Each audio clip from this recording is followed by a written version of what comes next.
really don't know if we've got jobs at this point. Developing right now, the capital city's rival newspapers become one. What that means for both sets of employees told recently they'll have to re-interview for their jobs. You could soon be paying more if you work in Charleston. The proposal to raise the city's user fee on the council's agenda tonight. How much it could go up, and does the idea have enough support to become reality? West Virginia's source for news. Eyewitness News starts right now.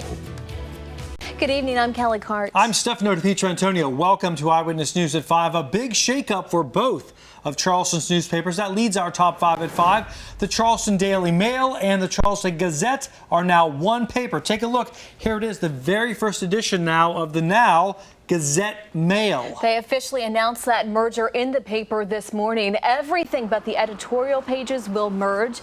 The new paper says the combination will improve coverage and allow more investigative reporting. Workers, though, are worried about their jobs. Yeah, we're concerned. We're having a big meeting this afternoon. We really don't know if we've got jobs at this point.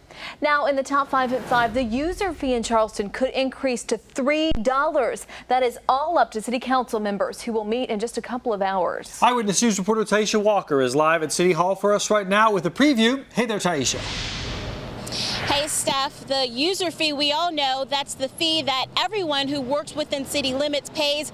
Taisha, thanks. We'll check in with you at 6. Well, not just at the papers, but another major shakeup here in the capital city at another big outfit, Yeager Airport. The Personnel Committee meeting this afternoon to talk about who will be the new interim director at the airport after the previous one stepped down today. A lot of people surprised by that news this weekend. Eyewitness News reporter Chris Williams is live now at Yeager Airport with who the board recommended today. Chris. Welcome back to Eyewitness News. It is summertime, and for some that means hot, sweaty, stinky feet.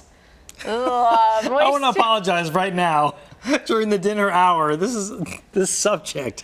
But you know what? We have some good tips, okay? Moisture in your shoes could lead to odor and, some other bad stuff like athlete's foot.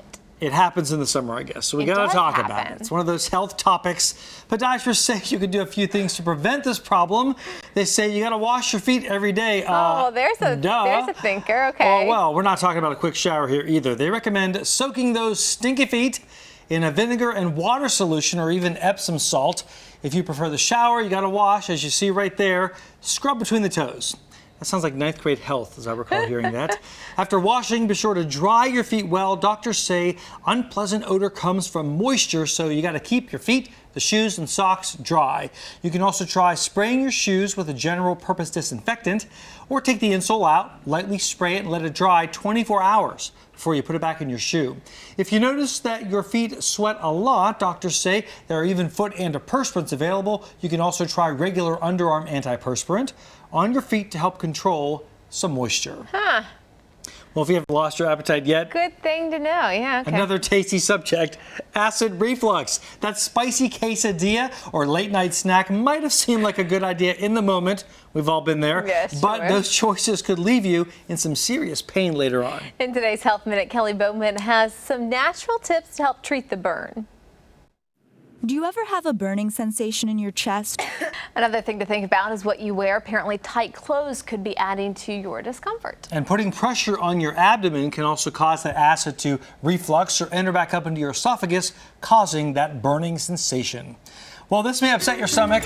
Some more rain coming. But Jim says, hey, you're going to like what happens midweek, and it may actually last a while, Callie. Could it be the sun, the ever-elusive sun that peeked out over the weekend, briefly? Or dry conditions, yes. We'll find out all the details next in the forecast. And that's coming up in my next forecast in just a few minutes. Jim, thanks. Eyewitness News at 6 coming up in just about 38 minutes or so. Want to check in with anchor Rick Lord live in our newsroom and see what else we're working on, because the big story of the day, of course, the two papers becoming one, Rick. Yeah, definitely some more information on that, plus some valuable lessons that we can all learn following that killing in Charleston. Rick, thanks. Say it ain't so. A country music power couple headed for the big D. We're not talking Dallas. Think Tammy Wynette's huge hit, Who's Splitting, next here in the stew.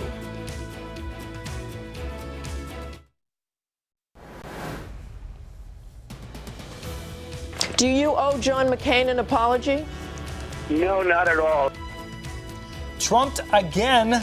What the Donald had to say about John McCain has people on both sides of the aisle upset, and what McCain fired back. And after 50 years, a historic moment at our nation's capital as diplomatic relations between the U.S. and Cuba are finally restored. West Virginia's source for news. Eyewitness News starts right now. Good evening, I'm Whitney Wetzel. I'm Stefano Dipietrantonio. Eyewitness News at 5 rolls on right now with Donald Trump generating headlines once again, this time for controversial comments about fellow Republican John McCain. And today, McCain fired back. Steve Nannis has the story. Donald Trump isn't backing down. And then saw Mark Adkins come out of the home with a long gun.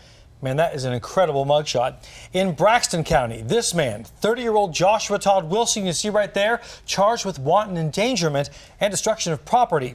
Troopers say Wilson entered a home in Frametown Saturday where his mother was sleeping, grabbed a gun, and started firing shots inside the home, demanding his mother kill him. When she refused, troopers say Wilson started destroying things inside the house. They say he then went outside, poured gasoline on his mother's car, and set it on fire. State police later found Wilson hiding under a blue tarp near a trailer where he used to live. They had to use a stun gun and pepper spray on Wilson before they were finally able to take him into custody. A camp to help children with disabilities learn to ride a two-wheel bike kicked off today in Huntington. Yeah, this is the 5th year for Marshall School of Kinesiology's Lose the Training Wheels camp. And the campers will get to practice riding each day along with a counselor. And by the end of the week, most of the kids, they tell us, can ride on their own. Organizers say the camp provides the kids with far more than just a new skill. All you have to do is spend a little time here and see how these kids transform before your eyes, both in terms of skill acquisition and then just the smiles on their faces, to know that this is a great leap for them, not only in terms of just building a skill they never thought they'd have, but self-confidence, self-esteem. The camp, by the way, is funded through donations. Well, rain, as you recall, sidelined part of the Putnam County Fair last week. Well, this week, it's the Cabell County Fair's turn, kicking off things today with plenty of events planned, and we hope the weather's just a little bit kinder. Yeah, several pageants got started this afternoon, as well as a livestock judging contest. Kids in 4-H and Future Farmers of America are getting their livestock ready for this competition, followed by a carnival on Wednesday. And it's fair time in Jackson County. Some of the attractions there include farm fresh produce, carnival rides, there's an ATV truck and tractor pull, a horse show, and live music. Today's big event is the 9th annual Jackson County, I love this, Idol Karaoke Contest. It starts in just about a half hour and the fair runs through Sunday. Still to come, ex-prisoner of war and West Virginian Jessica Lynch back in the news tonight. How she's doing now, 12 years later. An update next here on Eyewitness News at 5:30. You're watching Eyewitness News at 5:30 with Stefano Dipietrantonio, Whitney Wetzel, and Storm Team Chief Meteorologist Jim Barrick. This is Eyewitness News at 5:30. Welcome back to Eyewitness News on this hot and sunny Monday. Some cloud cover out there, and Jim says scattered showers in the forecast and maybe a long dry period ahead. Well, she's an American hero who survived being taken as a prisoner of war after her convoy got attacked in Iraq back in 2003. Jessica Lynch held for 9 days before U.S. Special Forces rescued her from an Iraqi hospital. 12 years later, she says she still suffers the physical and psychological effects of her traumatic ordeal, but still finds a way to stay positive.